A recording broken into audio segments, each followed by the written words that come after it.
हरे कृष्णा. ज्यावेळेस आपण गर्दीत असतो आपल्या वडिलांसोबत, त्यावेळेस आपले वडील सांगतात की मुला, माझा हात धर, माझ्या बोटाला धरून चाल, जेणेकरून तू गर्दीमध्ये हरपणार नाहीस. याचा अर्थ असा होतो की ते वडील आपल्या मुलांप्रती प्रेम व्यक्त करतात, त्याला संरक्षण देण्याचा प्रयत्न करतात.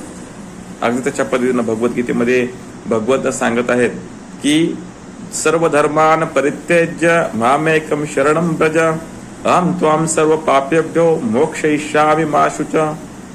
भगवंत सांगत आहेत की सर्व धर्मांचा त्याग कर, इतर सर्व गोष्टी सोडून दे आणि माझा आश्रय कर, आणि माझा आश्रय केल्यानं तुला मी सर्व पापापासून मुक्त करील. या भगवद्गीतेच्या श्लोकातून असं स्पष्ट होतं की भगवंत आपणास संरक्षण देण्याचा प्रयत्न करत आहेत.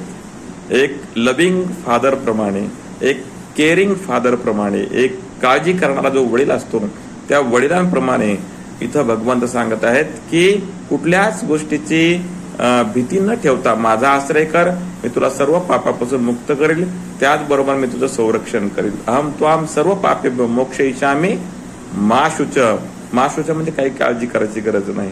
बरोबर आहे. तर अशा पद्धतीनं भगवंत ज्या पद्धतीने इथं सांगत आहेत त्याच्यातून असं दिसून येत आहे की भगवंत आपल्याशी एक लव्हिंग फादरचं नातं दर्शवित आहेत आणि आपली काळजी करू इच्छित आहेत.